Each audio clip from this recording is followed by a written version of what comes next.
Bueno, entonces, para repasar un poquito el contexto de qué es lo que estamos por ver, ustedes recuerdan que nosotros arrancamos la unidad 2,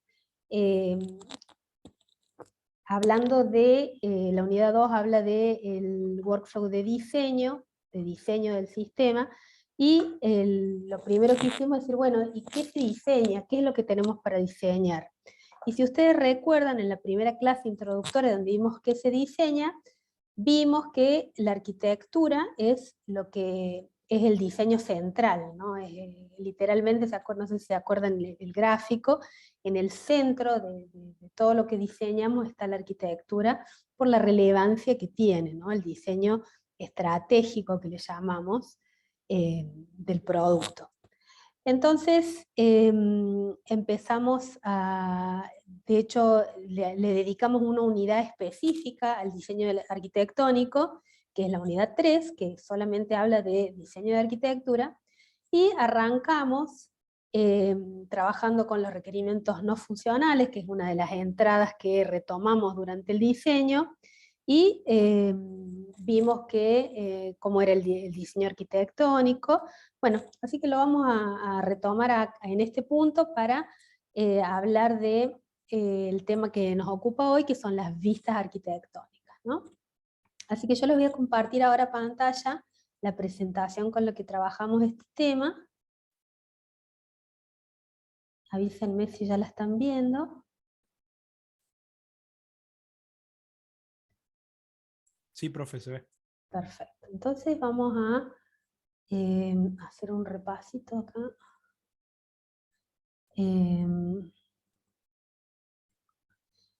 Entonces, ¿se acuerdan que antes de hablar del primer tema que revisamos después de los requerimientos no funcionales, pasamos a hablar de los patrones arquitectónicos y vimos que hay una clasificación de las vistas, de los tipos de vista con la que podemos clasificar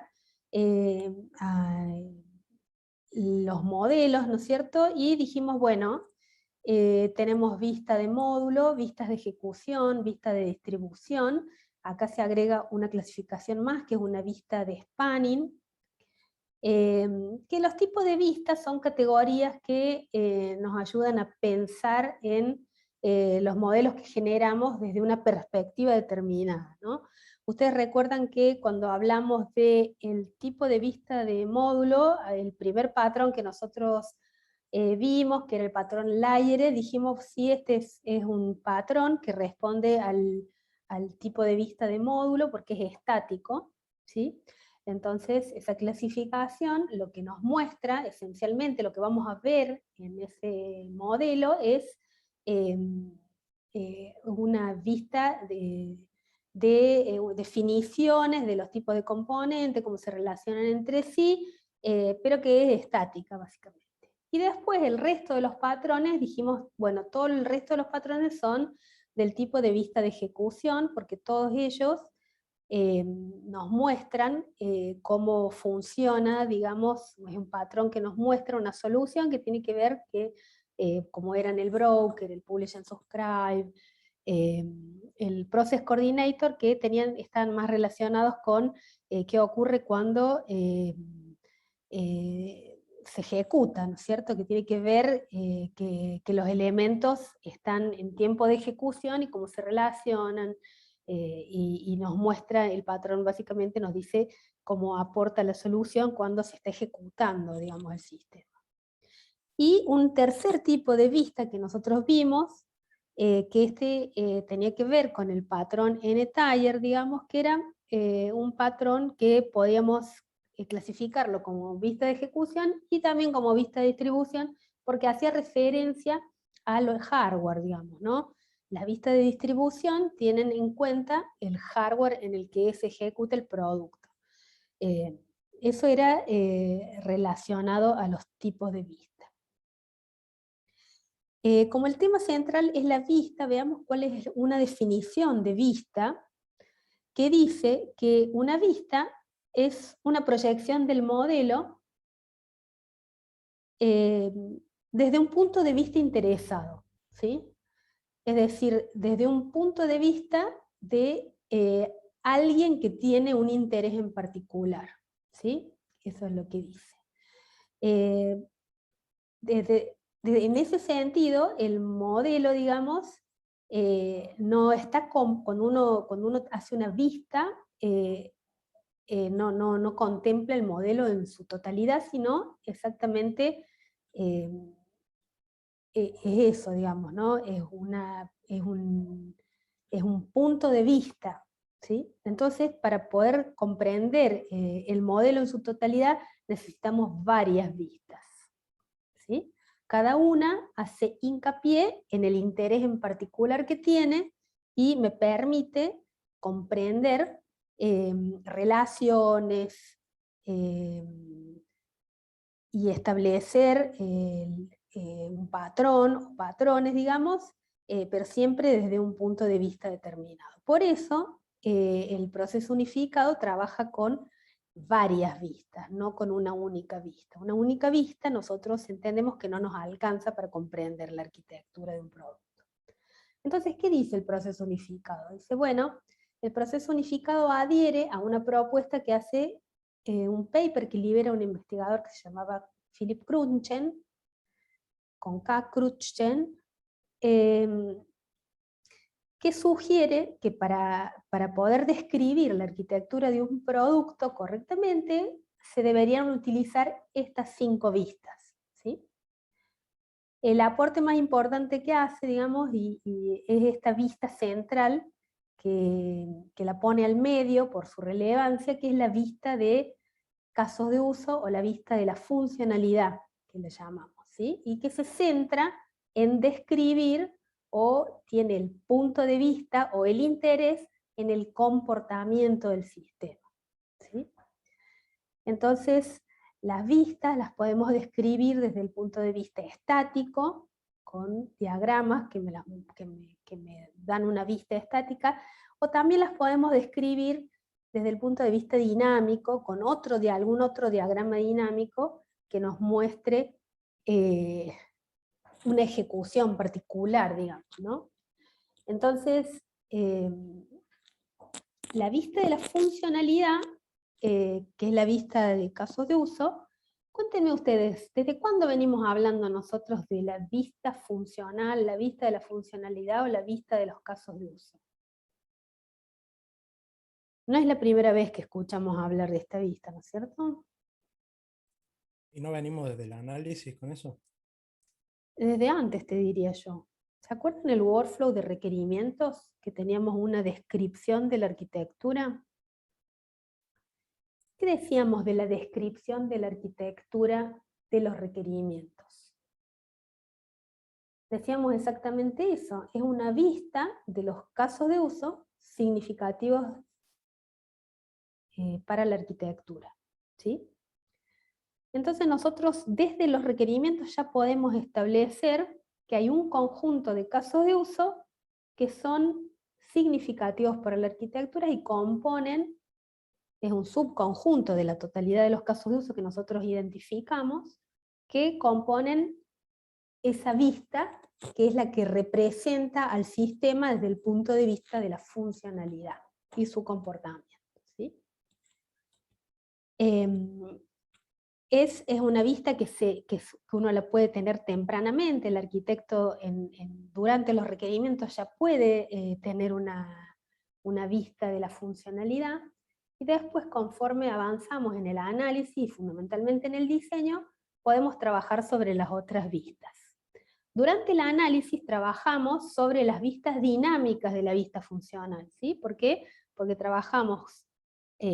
porque analizamos, digamos, el comportamiento, los casos de uso, dinámicamente, y trabajamos, ustedes vieron, con diagramas de comunicación o diagramas de secuencia que nos muestran cómo ejecuta, digamos, un escenario en particular de un caso de uso, ¿no es cierto? Entonces, y ya para trabajar y las otras vistas sí las trabajamos ya entrando en el diseño, ¿no?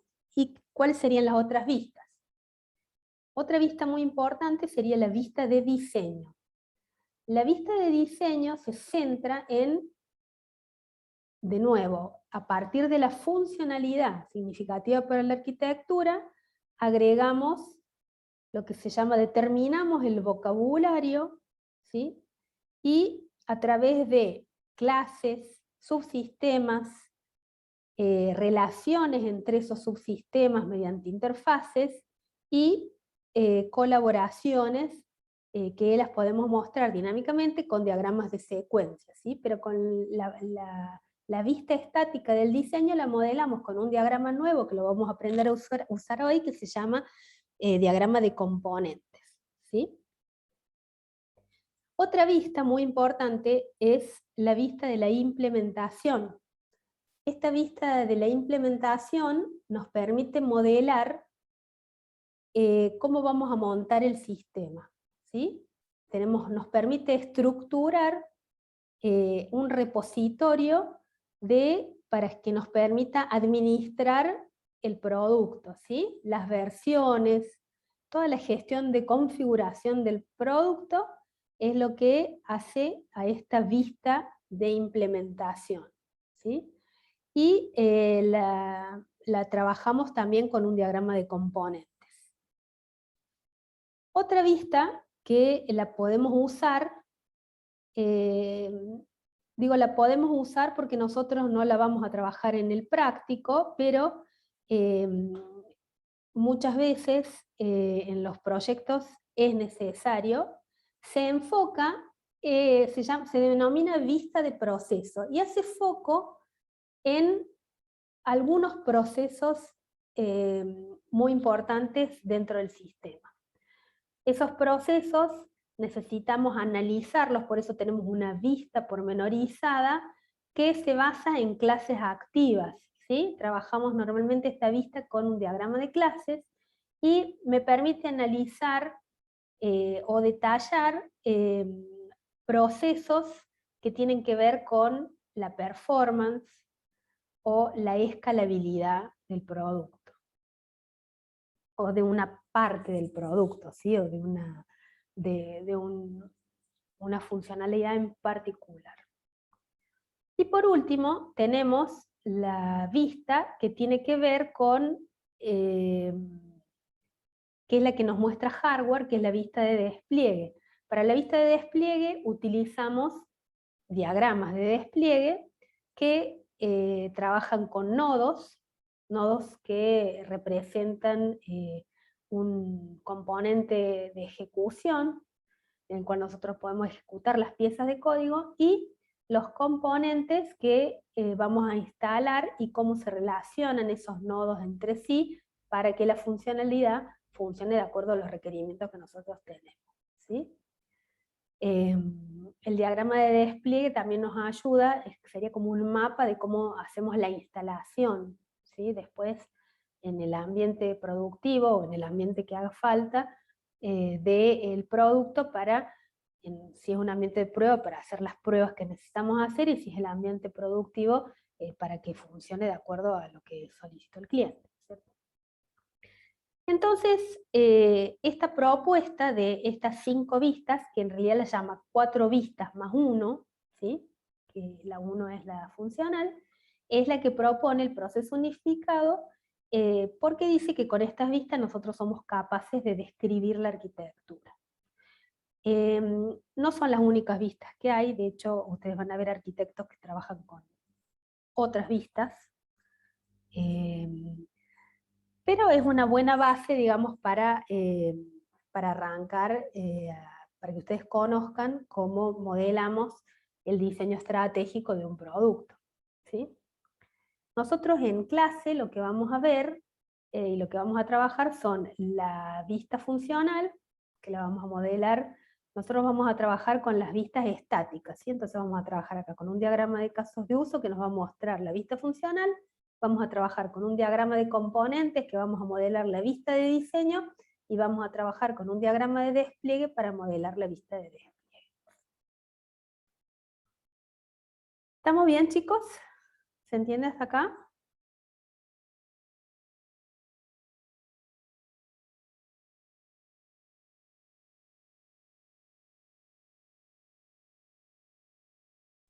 Sí, profe, todo bien. Bueno, lo que les comentaba recién es que a veces, por ejemplo, acá hay una vista que está puesta como otra vista que se puede agregar, que es la vista de datos. Yo por mi experiencia profesional les cuento que en casi todos los proyectos que me ha tocado trabajar, trabajan con una vista de datos, ¿sí? Yo casi siempre he trabajado con bases de datos relacionales, no únicamente, digamos, ¿no? Pero fundamentalmente bases de datos relacionales, y siempre, siempre les diría que inclusive he visto más vista de datos que diagramas de clase para mi dolor, digamos. Pero la vista de datos es algo que se trabaja muchísimo. ¿Qué pasa cuando uno tiene algunos casos donde realmente no es necesario hacer todas las vistas? ¿Es obligatorio? No, no es obligatorio, ¿no? Uno tiene que modelar lo que es necesario.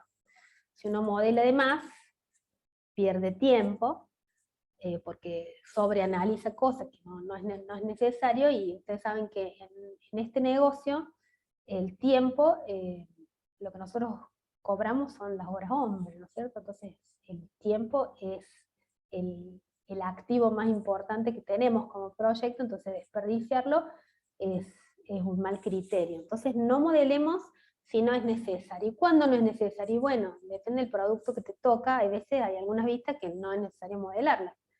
Por ejemplo, si vos tenés un producto que íntegramente funciona en un dispositivo, por ejemplo, en un celular, un juego,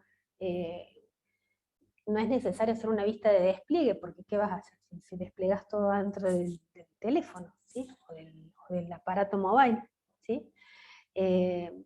Ahora, si ese jueguito o si esa aplicación que uno va a instalar en el aparato mobile consume alguna API, y bueno, ahí por ahí sí tiene sentido, alguna o algunas, entonces ahí sí tiene sentido hacer un diagrama de despliegue para mostrar las relaciones, para poder entender cómo se relacionan, cómo funcionan, con qué componentes. Cuando tenemos programas o componentes muy chiquitos que son aislados y que es lo que me tocó desarrollar, decir, bueno, es necesaria una vista de implementación, y por ahí no, ¿cierto? Trabajamos con un repo sencillo, común, que no tiene ni muchos niveles, ni niveles de autorización, ni hay un workflow de aprobaciones para los pull requests y todo eso, bueno, entonces no es necesario.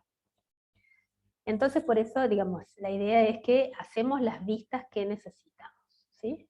Y si no hacemos todas las vistas que necesitamos, en algún momento eso nos va a doler, digamos, ¿sí? ¿Por qué?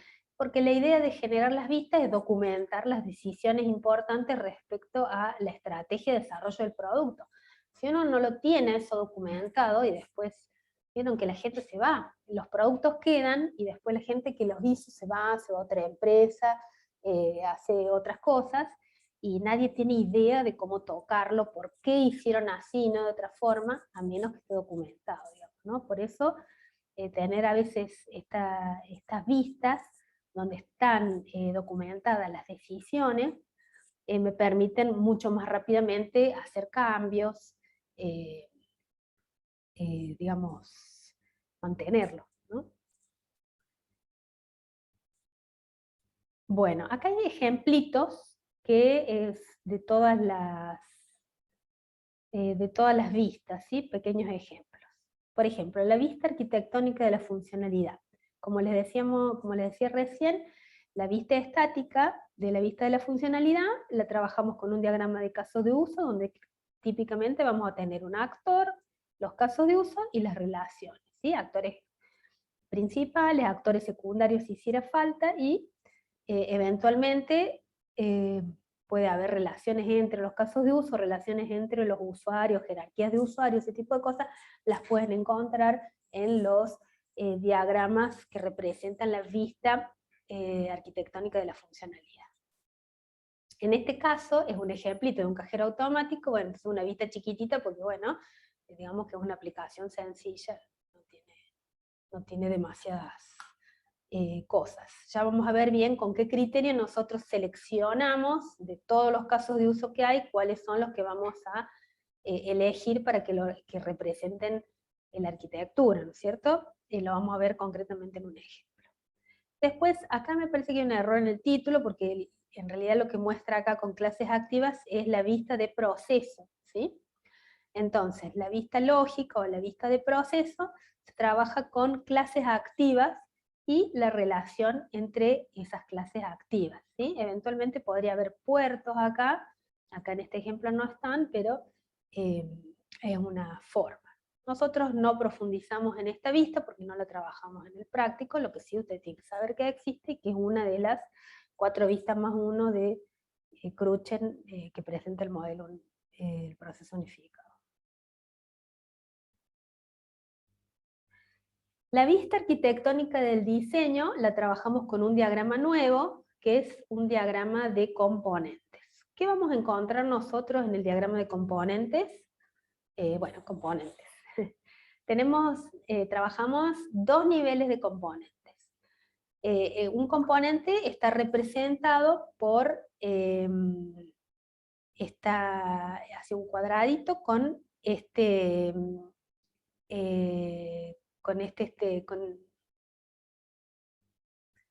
ay, se me fue la palabra.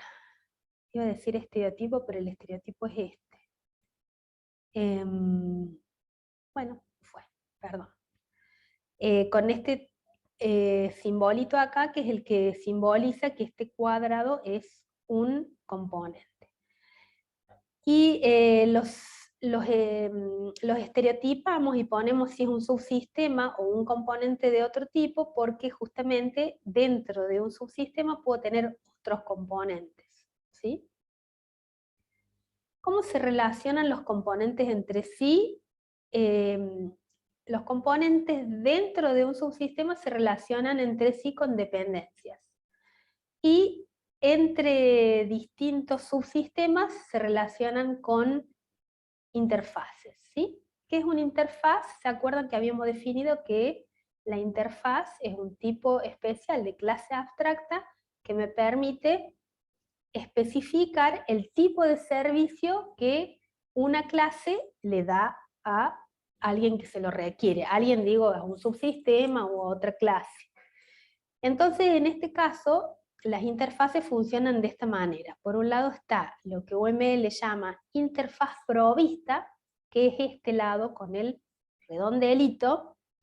Se llama esto, en la jerga nuestra, lollipop o chupetín. ¿Ven? Eso representa la interfaz provista. Esto hace referencia a que este es el módulo que provee el servicio. Mientras que el que consume el servicio es este otro con el Pacman, le dicen ahora. ¿Sí? Antes nosotros le decíamos con el, no sé, la C le decíamos, bueno, pero ahora le dicen el Pacman. El Pacman es la interfaz requerida, la que requiere el servicio. En este caso, el servicio de que se trata, fíjense, es una extracción.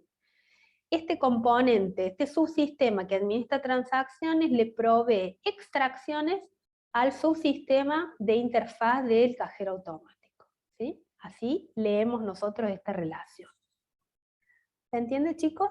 Fíjense, acá abajo hay una relación al revés. En la interfaz de ATM le provee un servicio que se llama dispenser al subsistema de transacciones, que es el que requiere ese servicio. En este caso, lo que decimos también es que este subsistema de transacciones, además de la extracción, da servicios de transferencias y de depósitos. Bien, en este caso, el administrador de cuentas, el administrador de cuentas provee de datos al administrador de transacciones para realizar una transferencia, ¿sí? En este caso, yo lo que no sé por qué le han puesto el mismo nombre. O sea, como que este y este dan el mismo servicio. Debe ser a Judith que lo corrija, sería otro tipo de servicio que le da este a este. ¿Se entendió, chicos? Eso es lo que vamos a encontrar en un diagrama de componentes con el que modelamos nosotros la vista estática del diseño. El actor no lo usamos nosotros, en este ejemplito está, pero los otros no lo van a ver. Profe, me perdí Sí, un poco entonces. Eso de que tengan el mismo nombre, eh, ¿a qué se refería? Eh, que hay, para mí es un error esto, porque no, porque tenés tenés, es probable, no me imagino cómo dos subsistemas distintos dan el mismo servicio, ¿ves? Este da servicio de transferencia y este da servicio de transferencia también, ¿entendés? pero la simbología esa de los circulitos que van hacia abajo, ¿significa lo mismo que la que está entre medio de dos Sí, clases? exactamente. Lo que pasa es que no tenemos acá nadie que esté consumiendo, ¿ves? Acá necesitaríamos a alguien que consuma el servicio de transferencia que da este subsistema y alguien que consuma el servicio de depósito que da este subsistema. Ah, entonces ahí lo que estaría indicando es que los dos servicios se llaman igual, pero uno lo da a una clase y el otro lo da a otra. O sea, pueden hacer Claro cosas que distintas. me parece que no está bueno, como que el servicio que da este tendría que llamarse distinto. Si no Claro, es medio claro, claro. confuso. ¿Para qué vas a tener dos componentes que dan el mismo servicio y dos componentes diferentes que dan el mismo servicio? Claro, o ¿Entendés? sea, entonces en ese caso donde dice transferencia en administrador cuentas, será Serían algo que ya es datos una o propia. datos Ah, para transferir o algo así, yo le pondría. claro, Un claro. nombre distinto para que nos demos cuenta de que este subsistema da un servicio distinto. ¿Mm? Genial, genial. Gracias, profe. De nada. Bueno, vamos a el último ejemplito que es la vista de despliegue. Bueno, esto es un diagramita de despliegue, ¿ven? Estos cubos representan nodos. Los nodos son eh, computadoras o dispositivos que procesan, ¿sí? En los cuales yo puedo instalar un componente de software y digamos, puede ejecutarse. Entonces acá tenemos dos servidores y en este caso un cliente de cajero automático que también tiene procesador y le hemos instalado estas clases activas, ¿sí? Adentro. Nosotros normalmente vamos a ver que lo que instalamos son componentes, con el simbolito de componentes, ¿sí? Con el estereotipo, eran estereotipos, no sé por qué me tilde con un estereotipo de componente. O sea, ese Eh, que tenían los dos cuadraditos así uno arriba del otro. claro, es un estereotipo. ¿Sí? ¿Se acuerdan el estereotipo del boundary, que también era así, el control que era el redondel con la flechita? Son todos estereotipos. Y esto también es otra forma de mostrar un estereotipo con las comillitas, ¿no? En este caso, me estamos mostrando que estas son clases activas, ¿sí? Y la conexión entre dos nodos se llama enlace. No tiene flecha, sino son simplemente enlaces, me indican que están conectados. En este, en este diagrama están nombrados. Nosotros en los diagramas de despliegue que nosotros hacemos no los nombramos, no nombramos los enlaces entre los nodos, ¿sí? Bueno, vamos entonces nos ubicamos un poquito qué es lo que en qué parte del proceso estamos. ¿Se acuerdan cuando nosotros trabajábamos con los requerimientos no funcionales? Decíamos, bueno, determinamos los requerimientos arquitectónicos, entonces trabajamos con esos requerimientos no funcionales, los priorizamos y determinamos cuáles de ellos son significativos para la arquitectura y cuáles no. Entonces eso me da una perspectiva de cómo voy a organizar mi trabajo.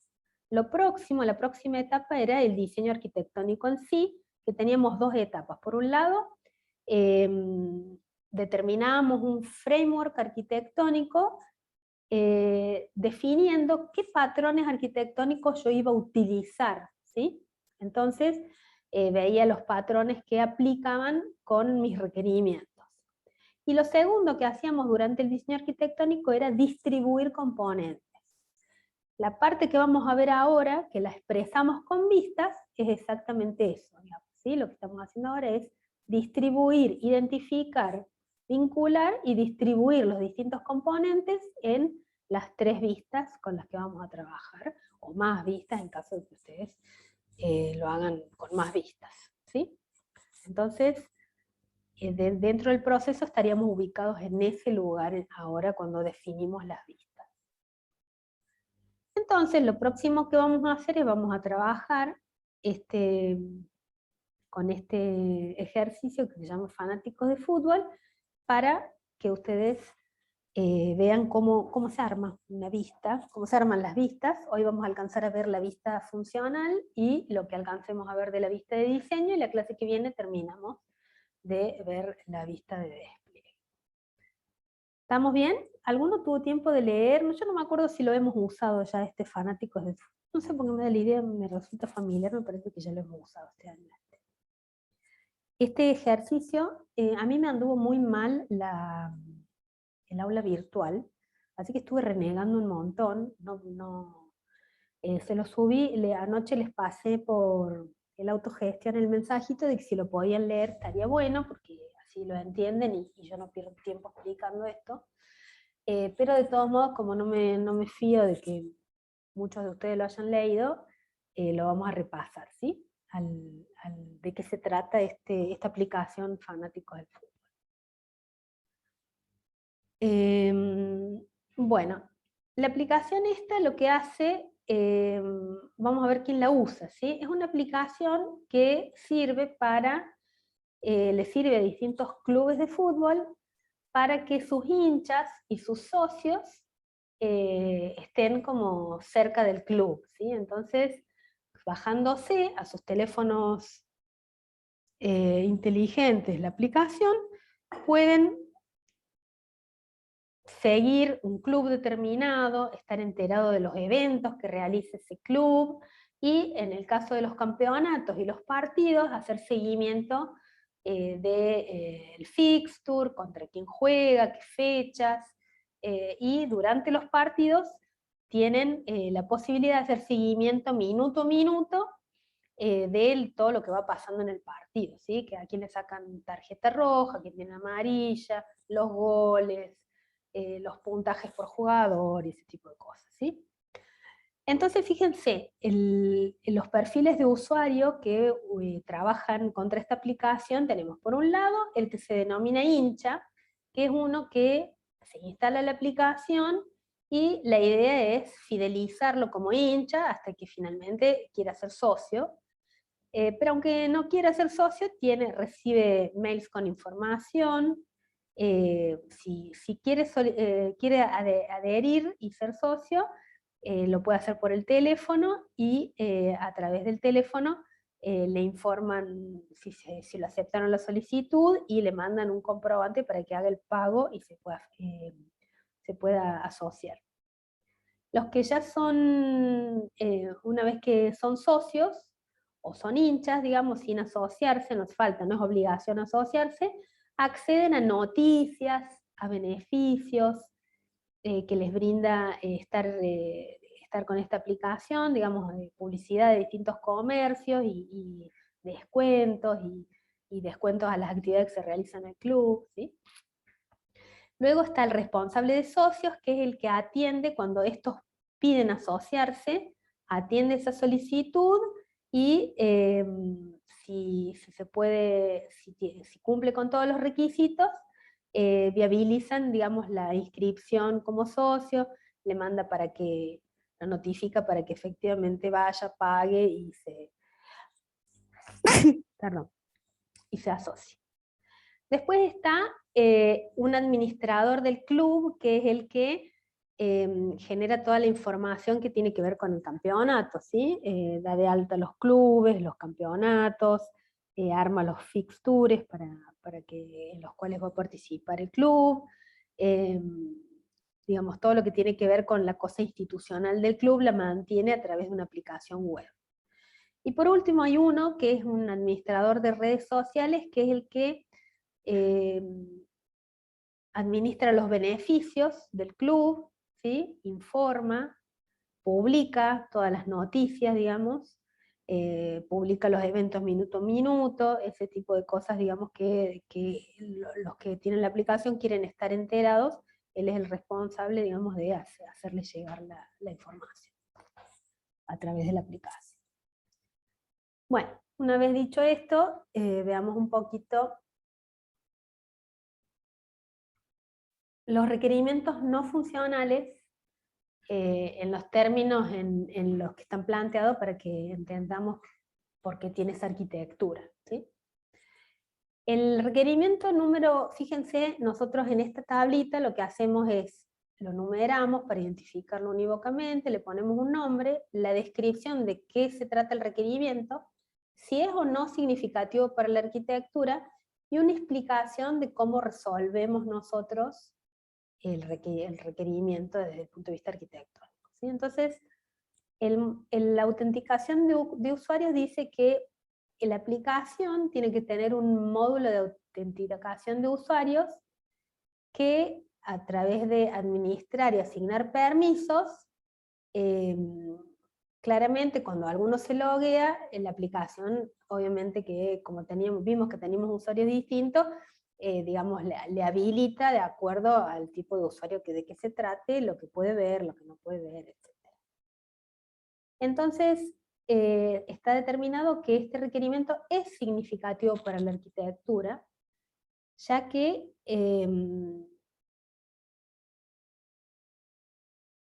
digamos, debe resolver función. Tenemos que tener toda una funcionalidad que le dé soporte a todo este tema de gestión tiene que tener usuarios, tiene que tener sesiones, tiene que tener perfiles, y cada uno de esos perfiles tiene que tener permisos que se le dan a ese usuario para que, digamos, la aplicación se maneje en forma segura, dándole acceso y autenticación a los que correspondan.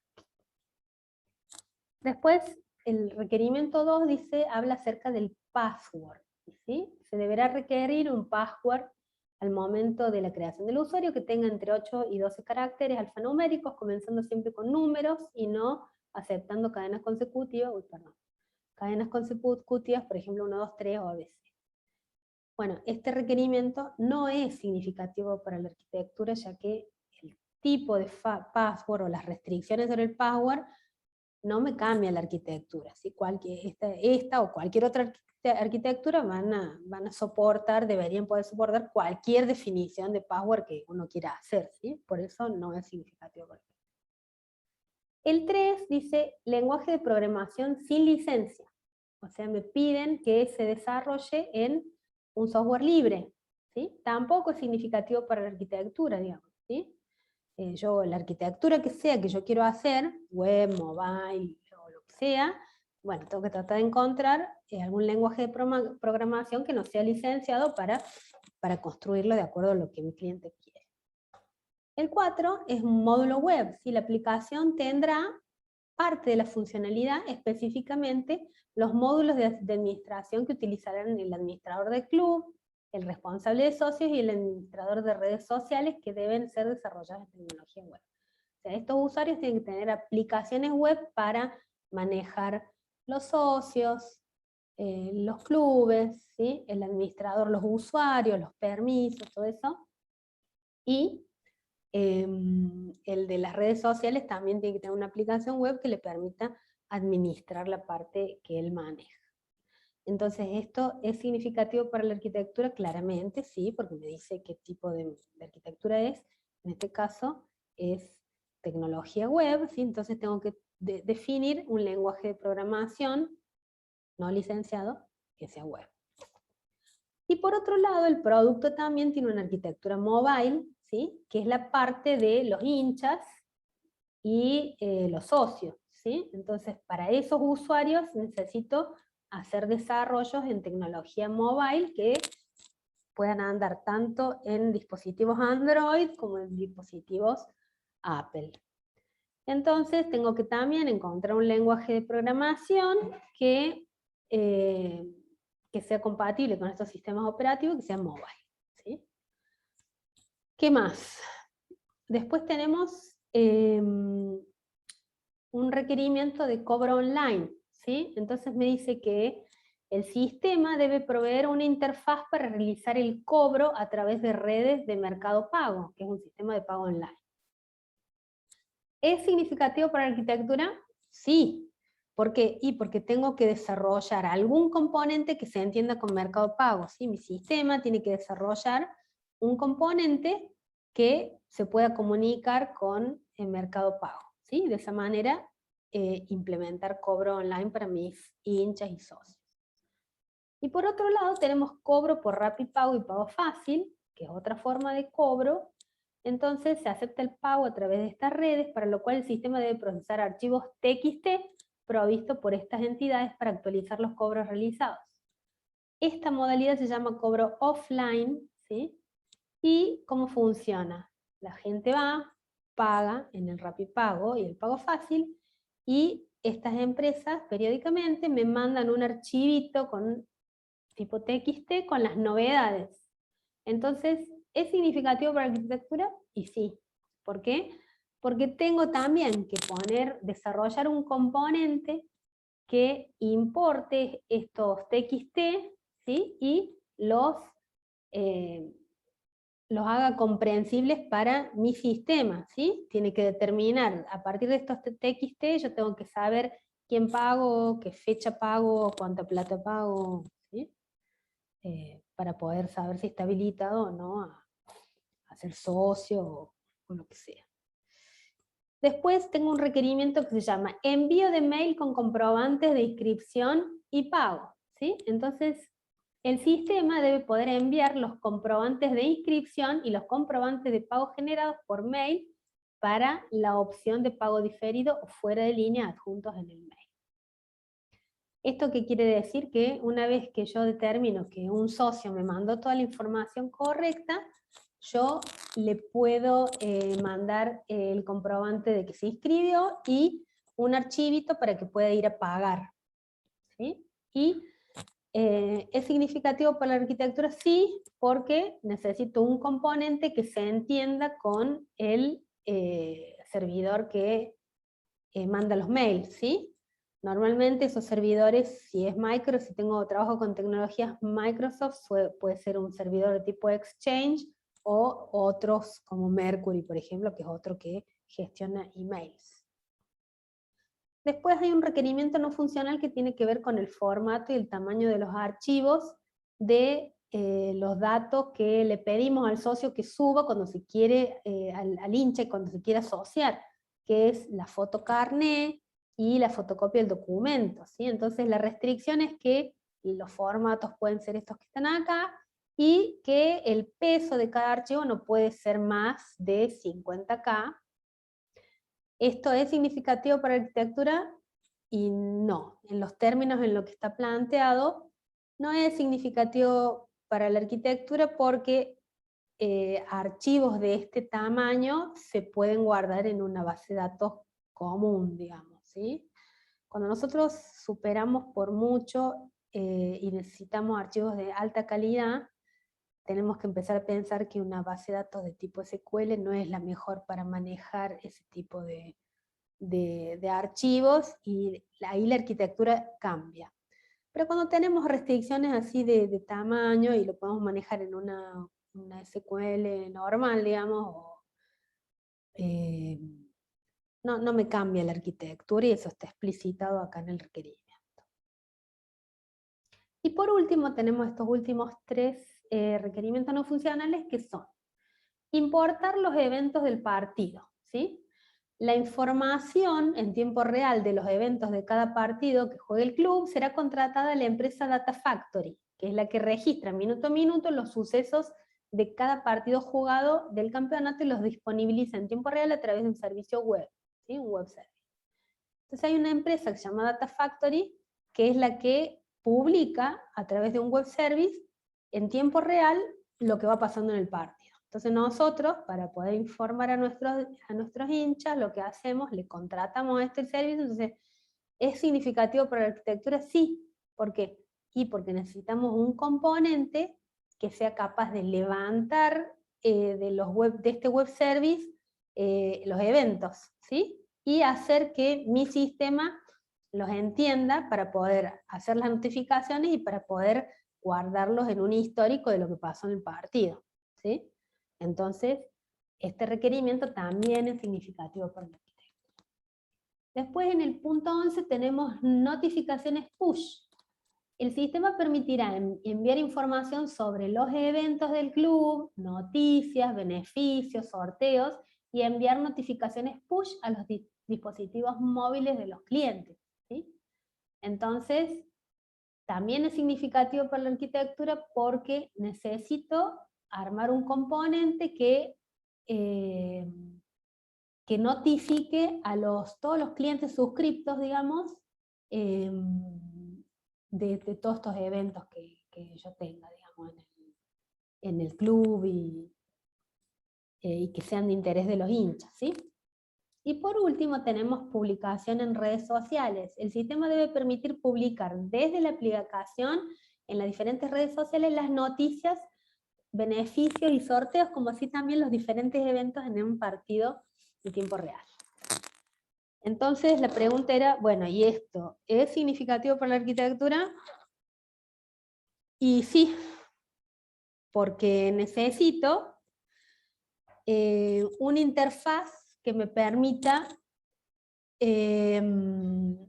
ustedes saben que las redes sociales tienen web services que me permiten, con las que me permiten relacionar. Vieron que casi todas las aplicaciones de todo el mundo publican en distintas redes sociales. Bueno, eso se configura, entonces yo necesito tener algún componente que me permita justamente publicar los eventos del partido, ¿sí? En redes sociales, y garantizar que se hagan en tiempo real para que los socios no se enojen, digamos, ¿no? Que se publiquen, que nosotros lo mantengamos informado mientras está el partido, ¿no? Entonces, bueno, eso también es un desarrollo que impacta en la arquitectura, porque tengo que pensar cómo voy a comunicar, cómo es el componente, ¿sí? O cómo son los componentes para entenderse con las redes sociales. Bueno, ¿estamos claros con los requerimientos no funcionales? Chicos, esto es súper esencial. Si ustedes no entienden bien los requerimientos no funcionales, si no los sacan bien del enunciado, si no se dan cuenta si son significativos o no, después vamos a tener problemas para todo el resto, porque todo es muy dependiente de, si nosotros pusimos sí acá, esto tiene que estar modelado de alguna manera en las vistas, ¿sí? Entonces es muy importante que este trabajito se haga correctamente. Si esto lo hacen bien, después las vistas van a reflejar correctamente la arquitectura que tiene que tener el producto para cumplir con esos requerimientos. Si nosotros tuviéramos clase normalmente, lo que hacemos nosotros es, hacemos una listita con los requerimientos no funcionales, y en la medida que vamos modelando las vistas, vamos haciendo como un checklist, ¿sí? Y los vamos tildando. Este ya está, este ya, la vista ya lo muestra, mi vista ya está, ¿sí? Nos vamos marcando qué requerimientos cubrimos y cuáles nos faltan para que las vistas sean consistentes y completas, ¿sí? Entonces, es algo que acá yo con esta modalidad no les puedo mostrar, pero es una buena práctica. Ustedes siempre chequen contra el listadito de requerimientos no funcionales si las vistas de ustedes están cubriendo todo, ¿sí? Eso es algo también que se evalúa en los parciales, ¿sí? Que no les falten parte de las cosas. ¿Estamos bien hasta acá? ¿Se entendió? ¿Entienden la aplicación? Sí, profe. Sí. Bueno, vamos entonces con la vista funcional.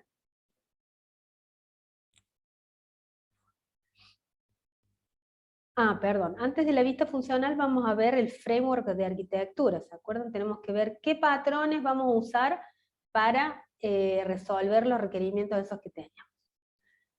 El primer patrón que tenemos que pensar siempre, que nos va a dar la estructura general, es el layered, ¿sí? El de capas. ¿En qué capas vamos a modelar nosotros nuestro producto? ¿Sí? Bueno, en esto ya sabemos, tenemos siempre una capa de administración de datos abajo, después vamos a administrar una capa de lógica de negocios. En este caso vamos a necesitar una capa de servicios web. ¿Por qué? Y porque trabajamos con dos capas de presentación que requieren servicios web, ¿sí? Por un lado, la capa de presentación web propiamente dicha, y por otro lado, la capa de presentación mobile, que también siempre se comunica con la lógica de negocios por internet, ¿sí? Entonces necesitamos una capa de servicios web acá intermediaria entre la capa de prestación mobile también. Entonces, esta sería la arquitectura base de las capas en las que nosotros vamos a estratificar nuestro producto. Vamos con lo que sigue, que es el modelo cliente-servidor en NetTier. Acá van a ver que tenemos servidores muy parecidos a las capas que determinamos. Claro que la vista anterior era una vista estática y esta es una vista dinámica que muestra cómo fluyen las peticiones entre los servidores, ¿sí? Tenemos un cliente web y dos tipos de cliente mobile, un cliente mobile de tipo Android y un cliente mobile de tipo iOS para los Apple.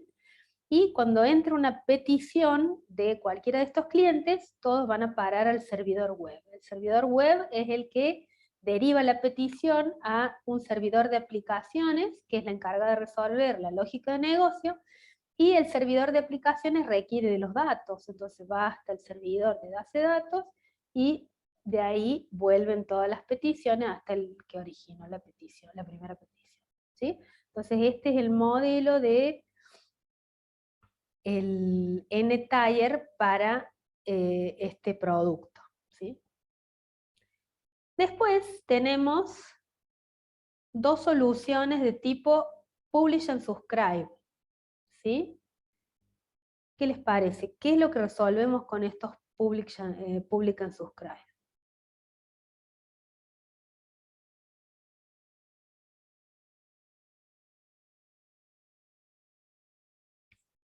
Por un lado tenemos las notificaciones push, ¿sí?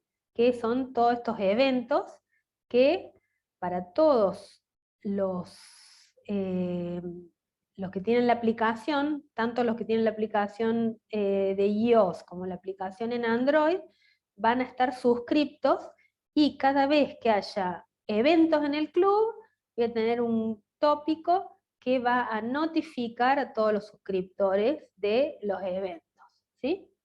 De los sorteos, los beneficios, los 2x1, ¿sí? De la fiesta, etc. Y por otro lado tenemos otro Publish and Subscribe que contra los mismos suscriptores, ¿sí? Notifica el minuto a minuto. Una vez que mi sistema sabe cuál es el evento minuto a minuto en un partido, yo lo tengo que distribuir y notificar a todos mis suscriptores, ¿sí? Entonces acá tenemos dos soluciones de tipo Publish and Subscribe.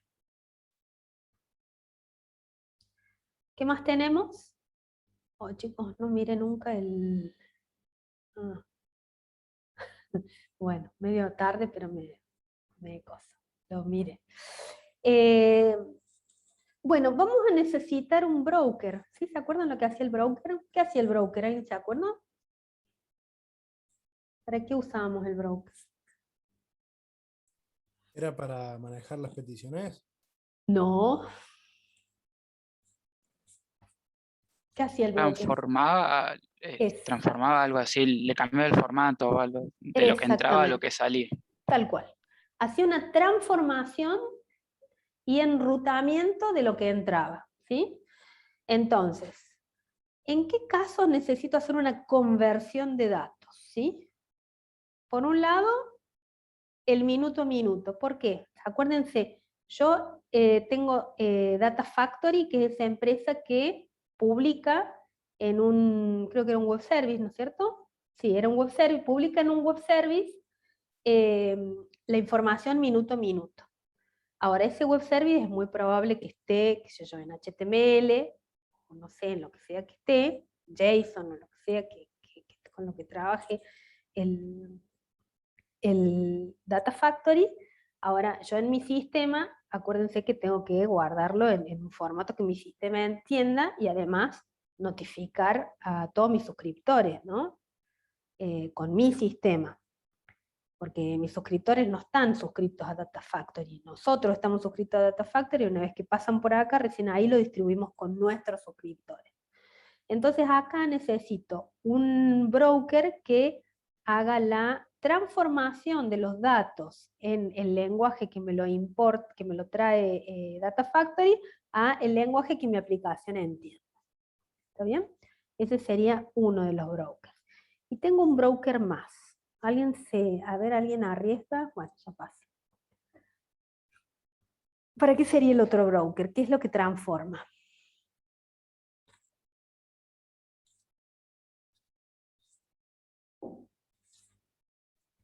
Los archivos TXT puede ser. Exactamente. Agarra los archivos TXT, los levanta de Rapipago y de Pago Fácil y los convierte a cobros, ¿sí? Mi sistema entiende cobros, ¿sí? Debe tener un formato para guardar transacciones de tipo cobro, que debe tener una fecha, un cliente o un socio y un monto, y qué es lo que está pagando, digamos, y todo de este TXT, yo tengo un broker acá que agarra y convierte y lo ingesta, digamos, en mi sistema como cobros, ¿sí? Para que mi sistema sepa si quién pagó, quién no pagó, etc. Entonces, esos serían, hasta aquí, todos los patrones que nosotros vamos a usar, ¿sí? Que nos requiere armar este componente, ¿sí? Todos los componentes nuevos que tenemos que poner en nuestra arquitectura para resolver los problemas que presentaba el enunciado. Entonces veamos ahora, nosotros les cuento, como en la vida real nadie les va a dar un listado de casos de uso, digamos, ustedes van a tener un listado de funcionalidad con todos los casos de uso identificados, y la vista funcional lo que hacemos es tomar del universo de casos de uso de la aplicación aquellos casos de uso que son significativos para la arquitectura. Entonces vamos a ver ahora con qué criterio nosotros seleccionamos ese 10 o 15% de casos de uso que van a ir a parar a la vista arquitectónica de la funcionalidad.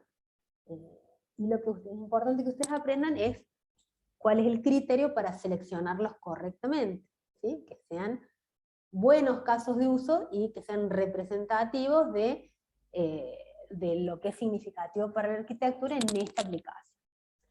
Bueno, el primero que vamos a identificar es un casito de uso que yo les diría en casi todas las aplicaciones, sobre todo las aplicaciones que son web, las mobile, y no, me cuesta imaginarme una aplicación que no tenga un iniciar sesión o un login de algún tipo, ¿sí?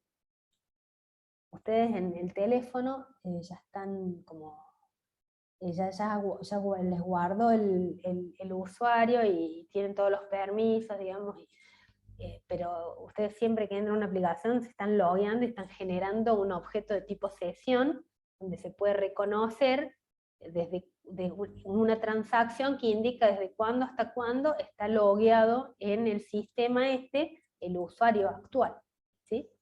Entonces, este casito de uso va a parar, es el primer caso de uso que pongo en mi vista de la funcionalidad. ¿Qué resuelve este caso de uso? O sea, contra esta funcionalidad, ¿qué requerimiento no funcional estoy pegando, digamos? Estoy representando con este caso de uso. ¿Ven? Como dice acá, estoy representando el requerimiento no funcional número 1, que era la autenticación de usuarios, ¿sí? El primer requerimiento no funcional decía, nosotros necesitamos un sistema que autentique usuarios, era significativo para la arquitectura, y el caso de uso que representa la autenticación de usuarios es el iniciar sesión. ¿Es el único caso de uso que puede representar autenticación de usuarios? No. Hay varios casos de uso que yo podría poner como representantes de la autenticación de usuarios. Usamos el iniciar sesión porque la sesión en particular es una transacción súper importante en cualquier sistema web, porque yo configuro ahí un montón de cosas importantísimas para que después el sistema digamos, se ejecute seguramente, de forma segura y adecuadamente, digamos, ¿no? Hay un montón de restricciones que yo configuro, como por ejemplo el tiempo de actividad, el tiempo de inactividad del usuario, cuando se cierra la sesión automáticamente cuando el usuario está inactivo, los permisos, quién puede acceder. Entonces, este casito de uso e iniciar sesión representa con ganas, digamos, este requerimiento 1 de la autenticación de usuario y todo el esquema de seguridad. Por eso es el primer candidato que incluimos. Fíjense una cosa interesante.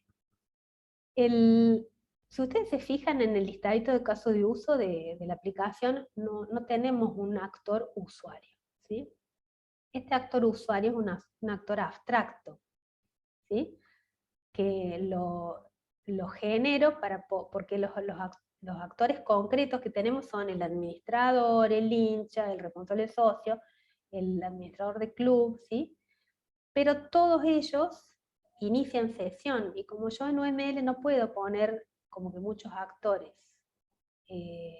inician un caso de uso, sino que tengo que abstraer el usuario o el rol, digamos, que representa a todos ellos. Por eso tengo esta jerarquía de actores, donde el usuario es el actor abstracto, del cual heredan los actores concretos, que finalmente son los que se loguean, ¿sí? Pero a los efectos de tener un diagrama bien hecho, tengo que generar esta jerarquía de actores, y el que efectivamente ejecuta es el actor abstracto usuario, ¿sí? En el diagrama. ¿Se entendió? ¿Estamos bien acá? Esto es de ASI, chicos, ¿no? La partecita de... Me imagino que lo han visto cuando vieron diagrama de caso de uso y todo eso. A ver. A ver, dice, ¿puede ser que el puerto de entrada sea algo de nuestro sistema y de la salida sea otro sistema? ¿O normalmente vamos a usar un broker para transformar datos de entrada? No, esta es una preguntita que tiene que ver con los brokers, ¿sí?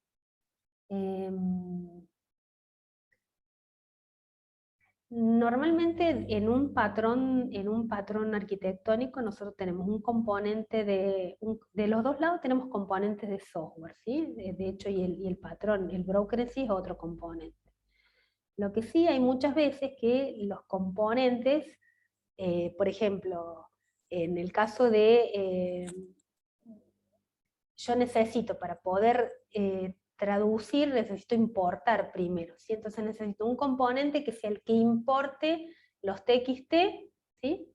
Después los traduzco y después los meto en mi sistema, ¿sí? Entonces, de los dos lados tenés componentes que son de mi sistema, ¿sí? Lo que pasa muchas veces es, por ejemplo, los TXT, normalmente no es que vos tengas vos tenés, yo les digo en la vida real esto cómo funciona, vos tenés un lugar donde las empresas te depositan los archivos, ¿sí? Tenés un lugar, o muchas veces hay tablas, cuando uno trabaja con distintos, para que se hablen entre sí, distintos sistemas, tenemos unas tablas donde dejamos que un sistema deposite las cosas, y desde esas tablas comunes o compartidas, mi broker levanta las cosas, ¿sí? Pero siempre son entre componentes. No sé, a veces está clarísimo que son todos componentes míos, y otras veces son por ahí alguna cosa compartida donde uno me deja los archivos y yo los levanto de ahí, ¿sí? No sé si eso responde a la pregunta de Nicola. ¿Ah? ¿Se entendió? Buenísimo. Bueno.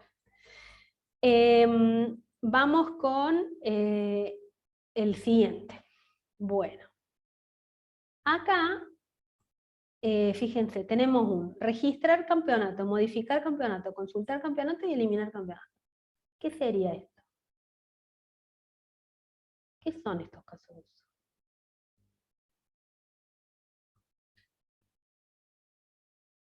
ADMs. ¿Cómo? ADMs. ABMs. Para los que, no sé si hay alguien que no sepa lo que es un ABM, pero ABM, como dice el compañero, o ABMC, quiere decir alta, baja, modificación y consulta, ¿sí? Son los casos de uso que me permiten gestionar alguna entidad dentro del sistema, ¿sí? El 50% de los sistemas son estas cosas, más o menos, ¿sí? Son todas entidades que yo necesito gestionar, tener dadas de alta y mantener a lo largo del sistema, que me sirven luego para transaccionar. Todas las transacciones hacen uso de estas configuraciones, digamos, de estas entidades registradas en el sistema, y yo necesito estos AVM para mantenerlas, ¿sí? Modificarlas cuando cambia algo, consultar cuando necesito ver algo, eliminar cuando ya no tiene más sentido. Bueno, entonces, ¿por qué la arquitectura me pediría tener un AVM? Bueno, hay un montón de cosas que se definen, como les decía, cuando yo defino cómo funciona un AVM, estoy definiendo cómo funciona el 50% de mi aplicación, ¿sí? En términos cuantitativos, ¿sí? Porque la mitad más o menos de las aplicaciones son estas cosas. Entonces, ¿qué quiere decir? ¿Qué decisiones tomo, digamos, ¿no? Entonces, el tipo de decisiones que yo tomo cuando defino un AVM representativo de cómo se manejan las cosas en mi sistema, defino cómo se accede a la base de datos, ¿sí? Cómo las entidades acceden a la base de datos, ¿sí? Cómo es la interfaz de usuario que yo uso para registrar, para modificar, para hacer consultas, para eliminar, cómo son las búsquedas, ¿sí? Para consultar o para modificar, siempre tengo que buscar de todo el conjunto de entidades, la entidad que yo quiero modificar, la entidad que yo quiero consultar, ¿sí? ¿Cómo se elimina? ¿Sí? ¿Qué hago con las referencias? ¿Cómo valido referencias? Si hago solamente eliminaciones que no sean físicas, ¿sí? Eliminaciones lógicas, dejo de mostrarlas en el sistema, pero físicamente no las puedo eliminar porque ¿qué hago con las referencias de las cosas que ya usé? ¿Sí? Bueno, todo ese tipo de decisiones las tengo que tener en cuenta. Alguien tiene que sentarse, pensarlo, definirlo, y una vez que establezco para un AVM, el resto del sistema se va a manejar de la misma manera, arquitectónicamente hablando. Bueno, de todos los AVM del sistema, ¿qué AVM elijo? Y trato de elegir el más complejo de todos, ¿sí? ¿Por qué? Y porque el más complejo de todos va a tener toda la variabilidad y me va a hacer tomar decisiones que van a servir para todos los AVM que sean menos complejos, ¿sí?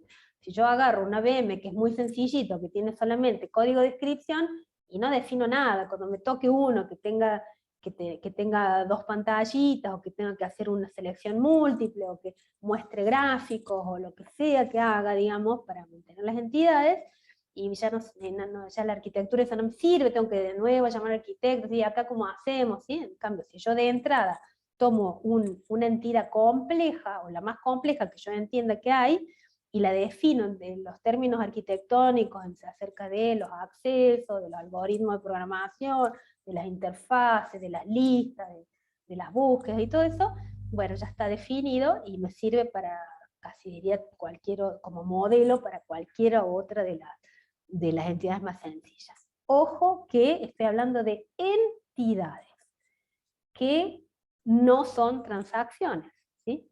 Las transacciones no tienen AVM.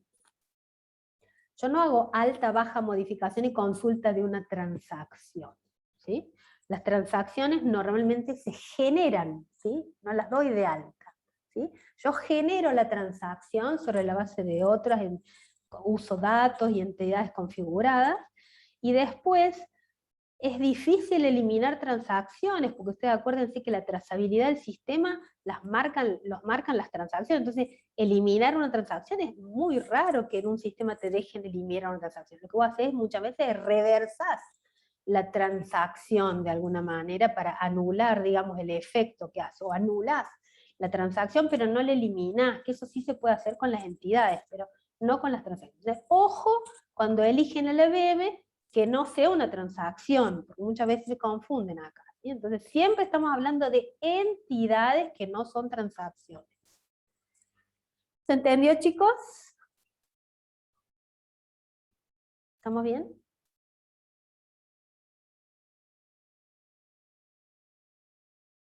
Ahí vamos a ver, alguno contestó.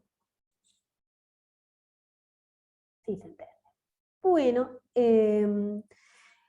lo otro que voy a decir es que las vistas de la arquitectura, todas ellas, y la de caso de uso en particular, deben ser mínimas, chicos.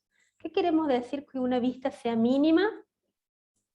Tenemos que tratar de incluir la menor cantidad de elementos posibles, ¿sí? En el caso de los casos de uso, tenemos que tratar de poner estrictamente los casos de uso necesarios y ninguno más. O sea, no es que voy a poner 2 AVMs para que sea más completo, no, ¿sí? Es malo tener 2 AVMs, ¿por qué? Y porque uno solo necesita. Si yo agrego más elementos, las vistas se tornan difíciles de leer, difíciles de comprender, difíciles de mantener, y es confuso, ¿sí? Entonces, el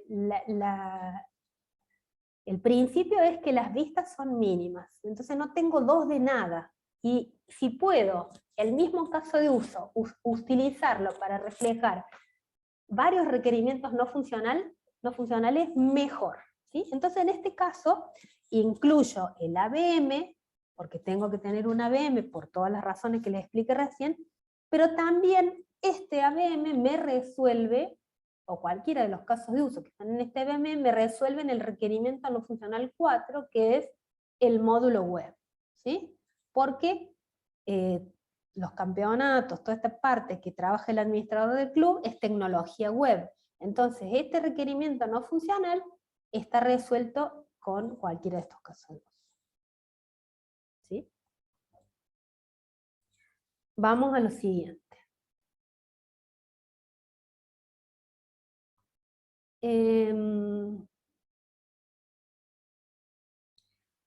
Otro aspecto que es fundamental incluir en la vista de la funcionalidad es tener un caso de uso que refleje una transacción compleja, una funcionalidad compleja. Recuerden que el AVM dijimos no puede ser una transacción, bueno, pero en la vista sí me pide una transacción compleja. Acá es el único lugar donde a veces podemos llegar a incluir inclusive más de una transacción. ¿Por qué? Y porque una sola transacción a veces no es muy representativa de la complejidad del sistema. A veces hay más de una transacción y que son muy diferentes una a la otra, entonces en esos casos nos permitimos incluir más de una transacción. ¿Sí? ¿Por qué? Y porque la complejidad es muy distinta, el tipo de decisiones arquitectónicas, el tipo de algoritmo es muy diferente, entonces ahí, como para que no quedarme corto, digamos, respecto a ese tipo de complejidad, a ese tipo de decisiones, incluyo más de una transacción. ¿Sí? Entonces, en este caso elegimos para reflejar la transacción compleja, elegimos el caso de uso 20, que es diagramar el fixture del campeonato, ¿sí? Que es organizar todos los clubes, quién juega contra quién, cuál es en la primera fecha, en la segunda fecha, cómo son los partidos, todo eso, toda esa diagramación, que tiene muchísimos elementos, muchos datos, trabaja con un montón de entidades, debe tener una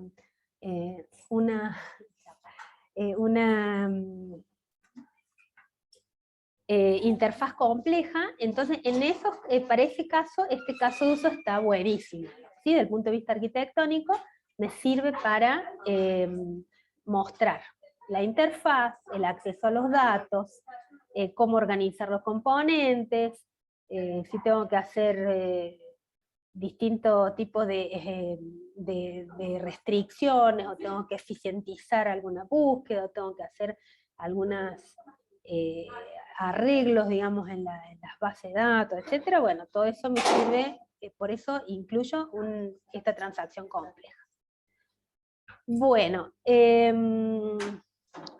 luego tenemos este caso el caso de uso número 40, que lo incluyo porque me permite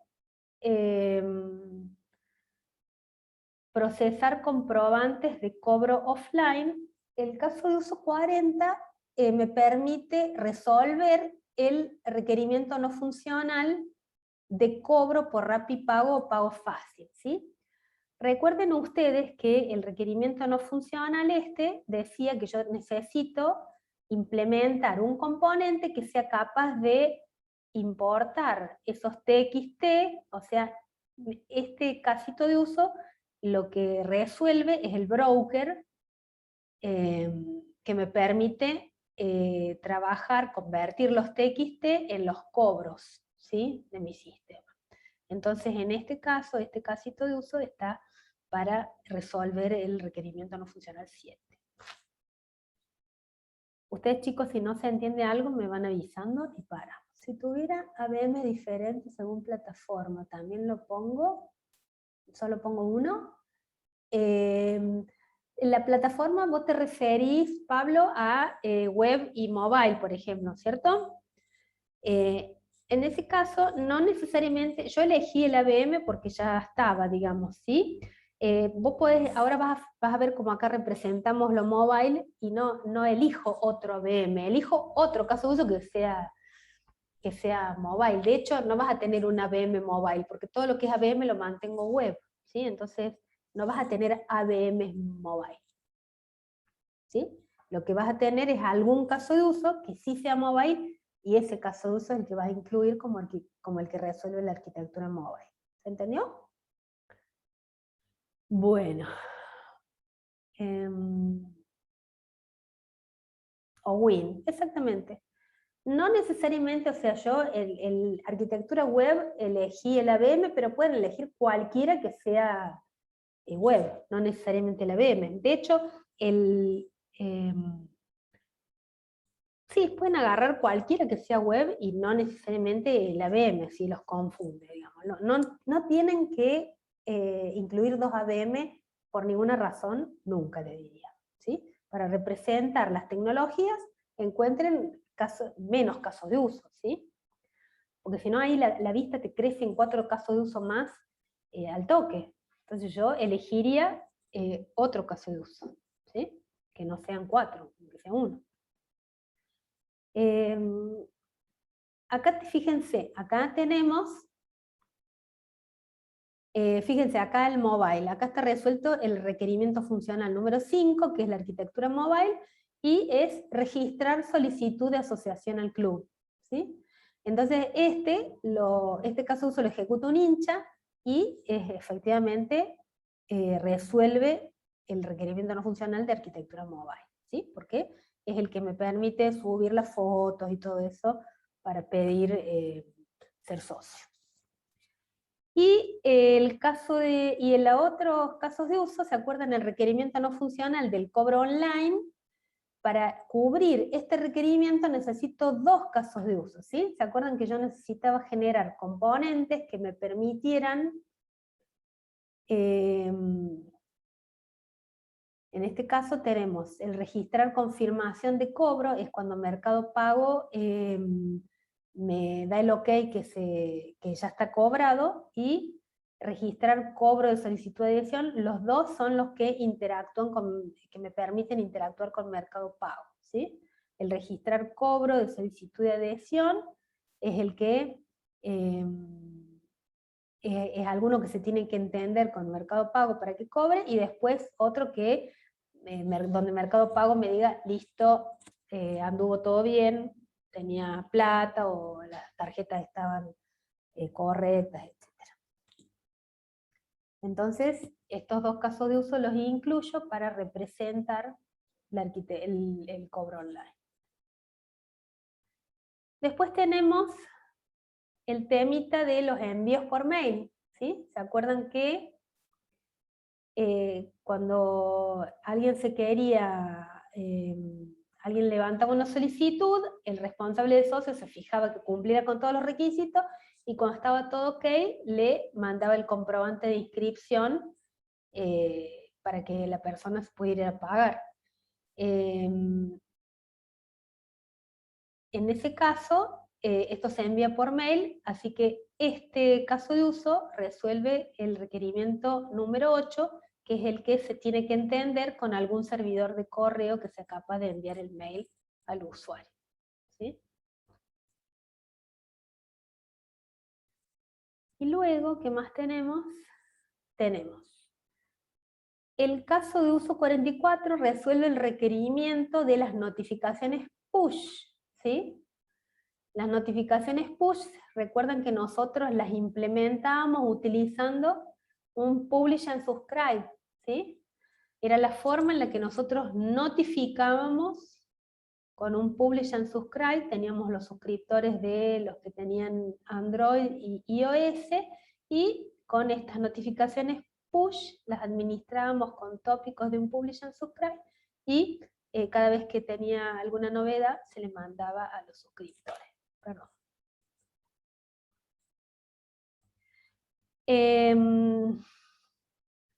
Y el requerimiento no funcional de las redes sociales, ¿se acuerdan? De publicar la funcionalidad vinculada a la característica más importante, utilizando donde resuelve el 12. La publicación en redes sociales.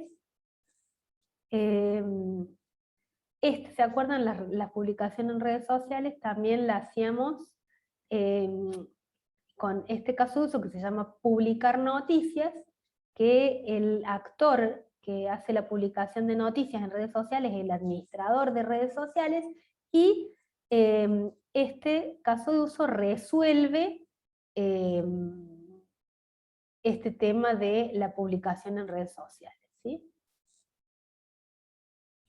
Me parece que las publicaciones en redes sociales también se realiza con, también implementa a su vez el requerimiento no funcional de notificaciones push, pero no es obligación de que esté más de 2 veces. Digamos, si ustedes ya lo resolvieron con un caso de uso, no es que tienen que buscar más casos de uso donde se resuelva. En este caso en particular, como también usan notificaciones push, está indicado acá que este caso de uso, además de resolver la publicación en redes sociales, también resuelve las notificaciones push con el publish and subscribe también, ¿sí? Pero con una vez que lo mencionen en cualquier caso de uso, lo que no puede pasar es que no lo mencionen nunca, ¿sí? Todos los requerimientos no funcionales significativos para la arquitectura tienen que estar por lo menos una vez representados con algún caso de uso, ¿sí? Acuérdense que tenemos el criterio de ser ahorrativos y poner la menor cantidad de casos de uso posible, siempre y cuando cubramos todo. Y bueno, después tenemos el broker, ¿sí? Tenemos que representar la importación de los eventos de Data Factory. Entonces, como actor secundario tenemos el servicio de Data Factory. Y el caso de uso 27 es el que me permite hacer la importación de los eventos del partido que van ocurriendo minuto a minuto en tiempo real, y por eso tengo este caso de uso 27, porque representa el requerimiento no funcional número 10. Y este casito de uso que está acá, que se llama calcular ganadores del sorteo, no resuelve ningún requerimiento no funcional en particular. Y entonces, ¿por qué lo ponemos acá? Bueno, este casito de uso se incluye porque es un proceso automático, ¿sí? Y así como nosotros incluimos ABMs y transacciones complejas, que no necesariamente, no están implementando un requerimiento no funcional de la lista que nosotros tenemos, si mi producto tiene algún proceso automático, tengo que incluirlo al caso de uso que representa ese proceso automático, lo tengo que incluir en la vista arquitectónica. ¿Por qué incluyo procesos automáticos en la vista arquitectónica? Bueno, los procesos automáticos tienen la característica normalmente de que barren muchísimas filas, o sea, trabajan con muchos datos, por eso son procesos automáticos que se ejecutan por tiempo, en algún momento, ¿sí? Entonces, hay determinadas características de este proceso que tiene que ver con la masividad de los datos que manejan, que arquitectónicamente yo tengo que tener en cuenta y que hay que tomarlos con cuidado, ¿sí? Tiene que haber un arquitecto que piense en qué momento es el mejor momento para lanzar el proceso. ¿Por qué? Y bueno, porque justamente como hay una demanda importante de procesamiento, tengo que tratar de que no me tire abajo la performance, ¿sí? De que no me bloquee toda la base de datos.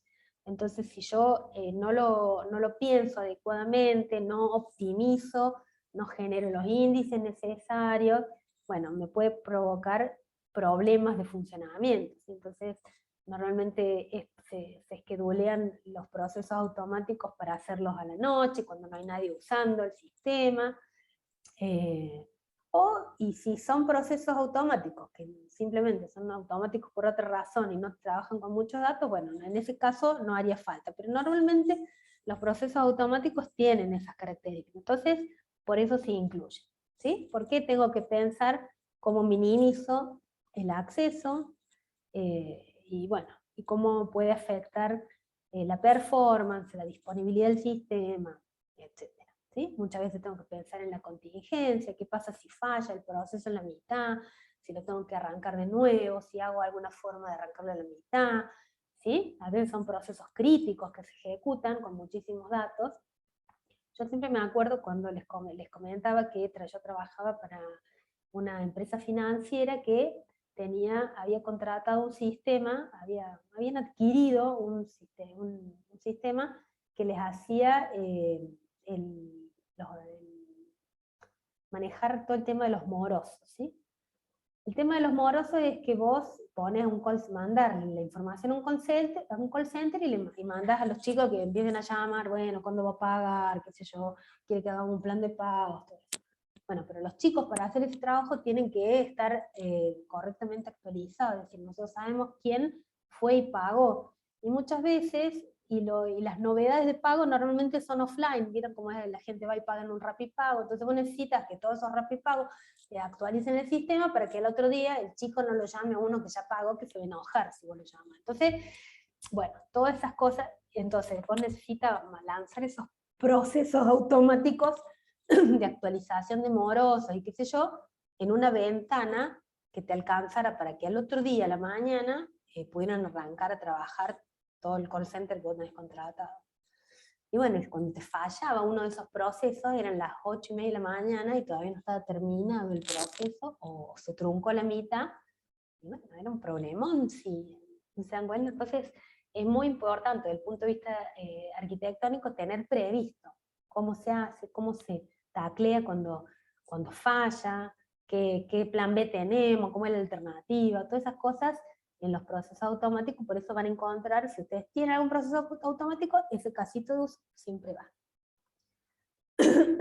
Entonces, revisando, ¿sí? ¿Qué tenemos? Primero tenemos que tener un caso de uso, o no es un caso de uso, sino tenemos que tener cubiertos toda la lista de requerimientos no funcionales significativos para la arquitectura, lo que les pusimos que sí son significativos para la arquitectura. Todos ellos tienen que estar cubiertos por alguna funcionalidad, ¿sí? Tiene que haber algún caso de uso que resuelva ese requerimiento no funcional que está en la lista. Y además tengo que tener una VM, tengo que tener, si hay procesos automáticos, un proceso automático y una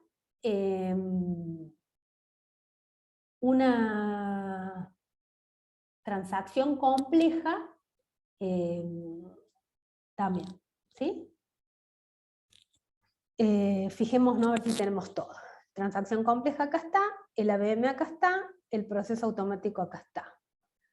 Después el requerimiento no funcional de manejo de gestión de usuarios, autenticación de usuarios. El requerimiento no funcional de publicar los eventos. El requerimiento no funcional de no me acuerdo si este era los eventos y este era las redes sociales, o este era las redes sociales y este eran los eventos. El cobro online, Este es el mobile, ¿sí? Este es la importación minuto a minuto, o sea, la relación con Data Factory, el broker con Data Factory. Este es la utilización de los servicios de mail. Y este es el cobro, el broker que hace el cobro offline. ¿Sí? Entonces ven, tenemos todos los requerimientos no funcionales cubiertos, el ABM, la transacción y el proceso automático. Eso así es como ustedes tienen que armar la vista de la funcionalidad. ¿Estamos claros? ¿Está bien? ¿Hay dudas?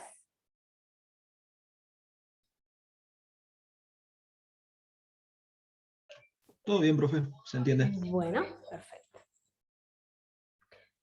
Vamos con lo siguiente. Bueno, perdón. Antes de ir a lo siguiente, nosotros en el parcial, ¿qué hacemos? No es que me alcance con que ustedes hagan el dibujito de los casos de uso. Además, les pedimos que hagan una tablita como esta, donde ustedes me explican por qué pusieron cada caso de uso. ¿Sí? Al principio solamente poníamos los casos de uso y no entendíamos nada, no sabíamos por qué lo ponían. Había chicos que te ponían 25 casos de uso, entonces, ¿por qué puso todo esto? Entonces, a partir de ahí empezamos a usar la tablita y acá tienen que explicar cada caso de uso por qué lo ponen, ¿sí? Acá hay un ejemplito, fíjense, acá están los 4 casos de uso, este está es un ABM complejo, acá está el procesar comprobante de cobro offline, entonces acá me dice, este cubre el requerimiento 7, este cubre el requerimiento 5, este el 1, este es un proceso automático, este es el requerimiento 12 y 11, este es el requerimiento 8, ¿sí? Este es el requerimiento 5, funcionalidad compleja, requerimiento 10, requerimiento 11, ¿sí? ¿Se entiende, chicos, cómo se hace? Bueno, esto es lo que van a tener que hacer en el práctico. Bueno, vamos con la próxima vista. Tenemos solamente 20 minutitos, así que vamos a ver una parte de la vista de diseño, una vista compleja, es la que más puntos se lleva, así que vamos a ver una parte hoy y después lo vamos a repasar de nuevo la clase que viene, la vamos a terminar de ver y vamos a ver la vista de despliegue de la clase que viene. Bueno, ¿se acuerdan qué mostraba la vista de diseño? Mostraba cómo tengo que organizar yo en subsistemas la funcionalidad que acabamos de ver recién, ¿sí? Entonces, mi diagrama de componentes va a tener subsistemas, que son estos componentes gigantes así. Fíjense que en la herramienta que nosotros usamos para modelar, cuando yo lo estereotipo como subsistema, es como que le hace un encabezado, ¿sí? Ya ven que los otros componentes que no son de tipo subsistema no le hace ese encabezadito, lo deja así nomás.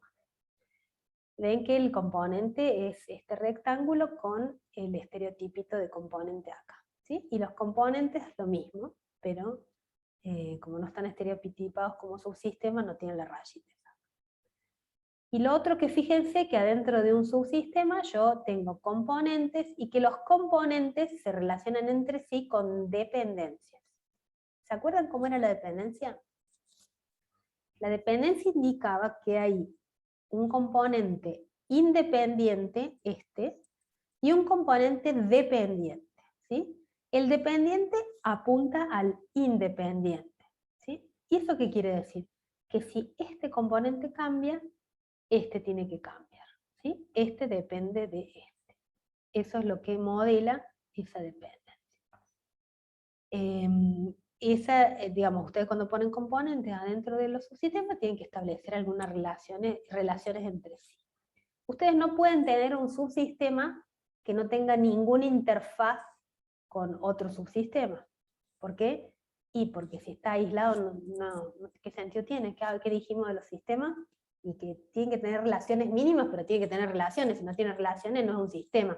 Lo mismo, el mismo criterio sirve para acá. No puedo tener un subsistema aislado. Si no está relacionado de alguna manera con los otros subsistemas, está mal, digamos, no funciona. ¿Sí? Entonces, fíjense, acá estamos respetando la idea de capas que planteaba el layered que nosotros vimos, que es el modelo de capas que decidimos utilizar, ¿sí? Entonces tenemos, por un lado, la capa de administración de datos, o la capa de persistencia le llamamos nosotros, y lo mismo, administración de datos, administración de la persistencia. Luego tenemos la capa de lógica de negocios, ¿sí? Y la capa de presentación web, la capa de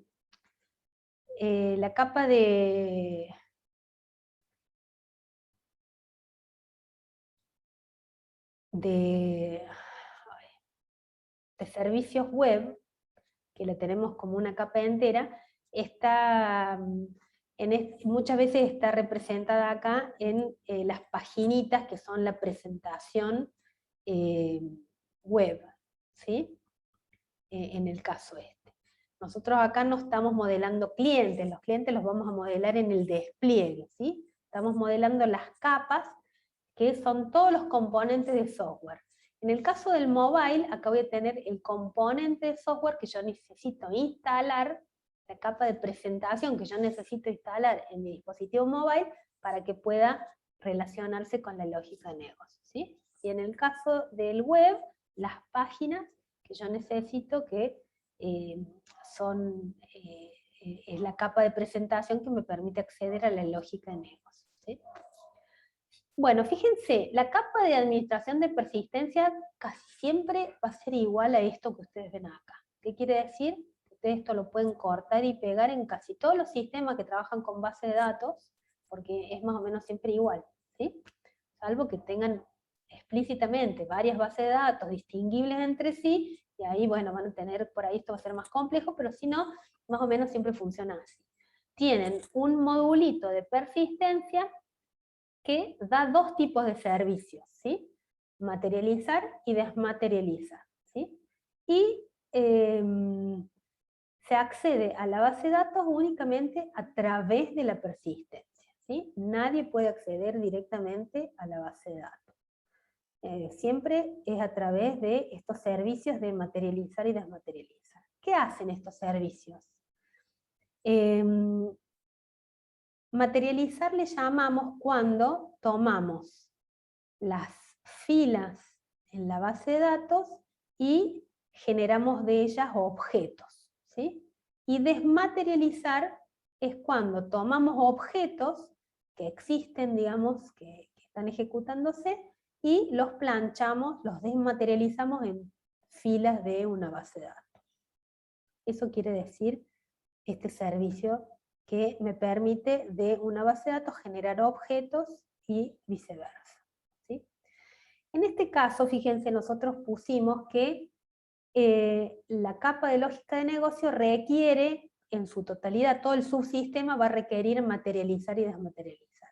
Podemos ver que hay algunos componentes que no necesitamos que persistan, digamos, simplemente son procesos que se ejecutan, pero no tienen información propia que persiste. Eso los distinguimos y los pintamos de otro colorcito cuando tenemos esta...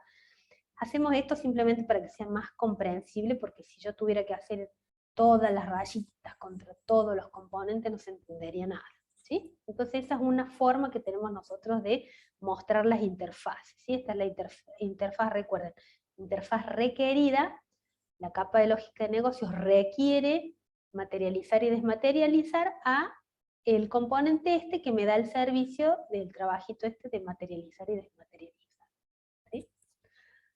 Bueno, veamos entonces, vamos pasito a pasito viendo qué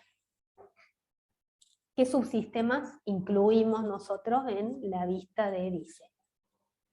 Entonces, decíamos, bueno, ¿se acuerdan? Lo primero que habíamos modelado era el iniciar sesión, que representaba el requerimiento no funcional que me permitía autenticar usuarios, ¿sí?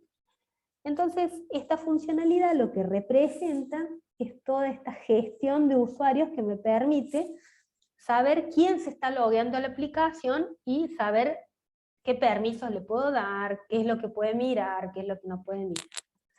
Entonces, el subsistema que representa este tema de la autenticación y la gestión de usuarios le vamos a llamar gestión de usuarios, ¿sí? Es un subsistemita que tiene 3 componentes, que es otro también bastante típico, así como este siempre se repite, este también yo les diría en casi la mayoría de los sistemas que maneja usuarios y sesiones, y permisos y perfiles, y qué sé yo, casi siempre se representa de la misma forma. Es un subsistema que le llamamos gestión de usuarios, ¿sí? Que tiene componentes de tipo usuario, sesión y perfil.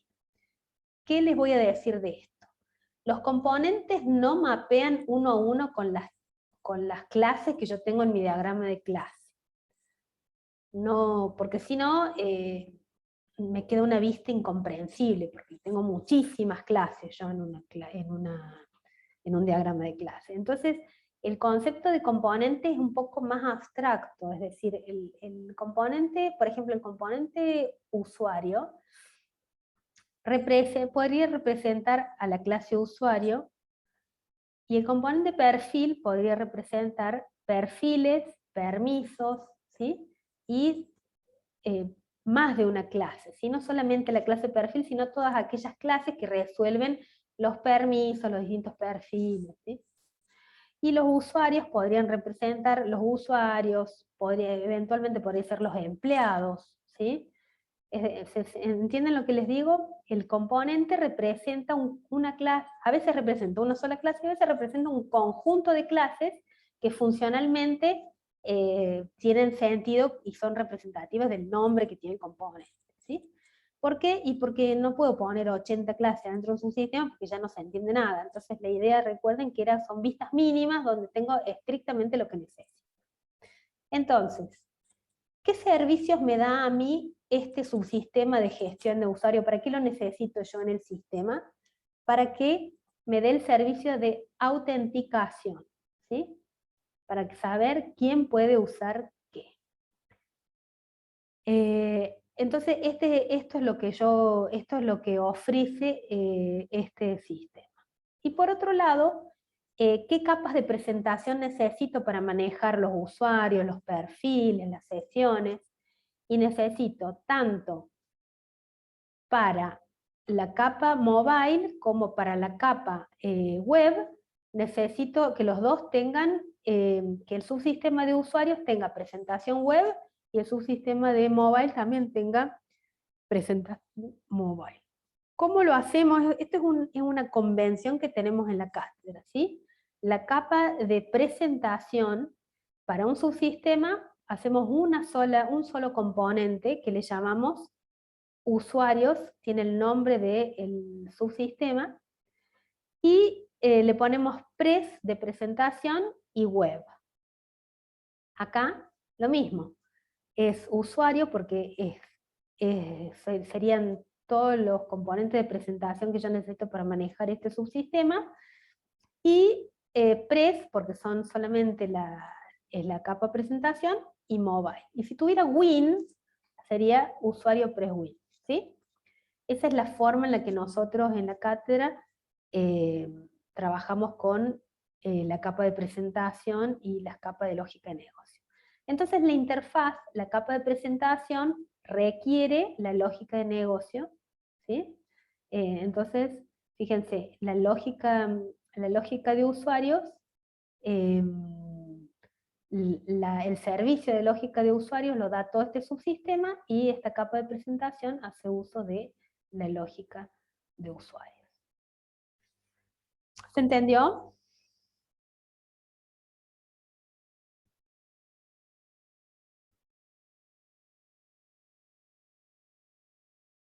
¿Por qué no tiene Va queriendo. actor? Va a haber que repasar algunas cosas, pero creo que repasando se va a entender. Bueno, déjenme que les diga una cosa. Esto, ¿cómo se aprende, chicos? La única forma de aprender esto es haciendo ejercicios. Es más, inclusive a alguno hasta le puede parecer que cuando yo lo explico se reentiende, pero cuando ustedes tienen el enunciado, se tienen que sentar a hacerlo solitos por primera vez, les da el ataque de la hoja en blanco, digamos, ¿sí? Y no saben qué poner.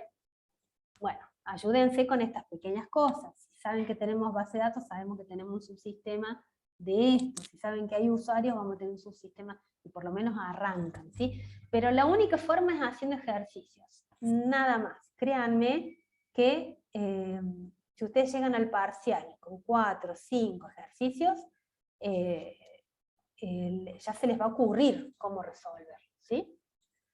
Pues vamos a ver, así como vimos cuáles son los casos, ahora vamos a ver con qué criterio incluimos, no incluimos, ¿sí? Pero bueno, es ejercicio. ¿Cómo sé yo que tengo que poner 3 componentes y no 4? ¿Por qué no pusiste permiso? ¿Podría poner permiso? Sí, podés poner permiso.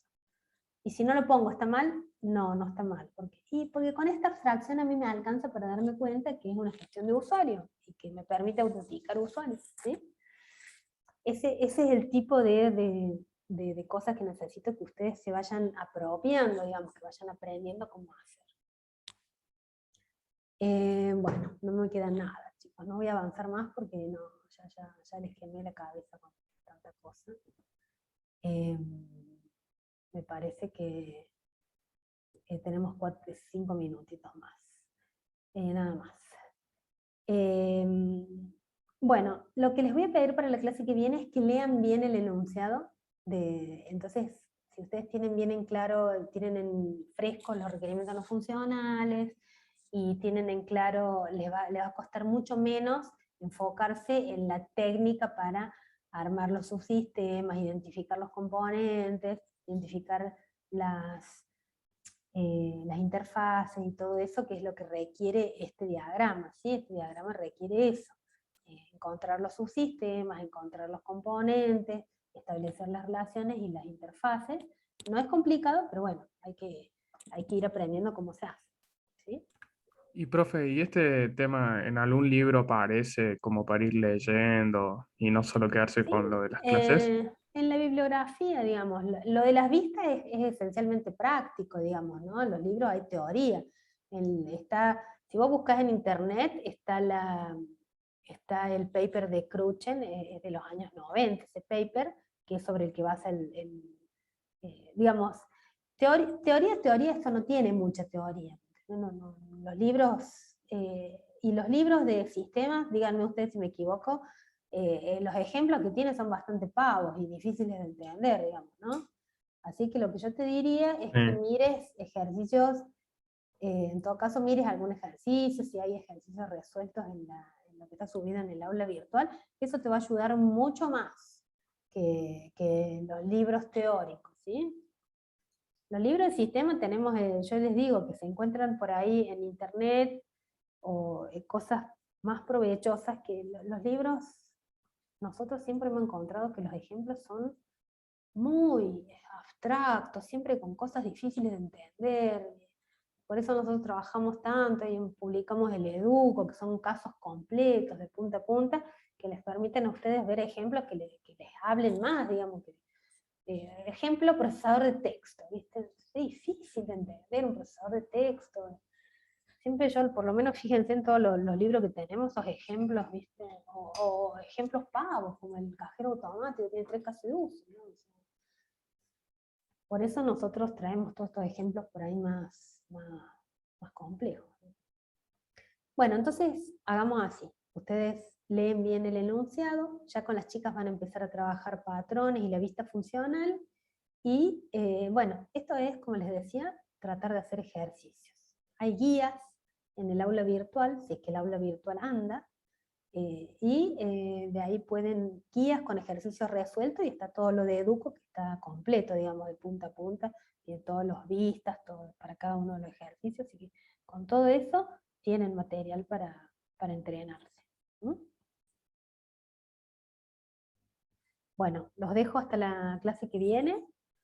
Cuídense mucho, cuídense de la variante Delta, vayan a vacunarse los que no están vacunados, y nos vemos el lunes.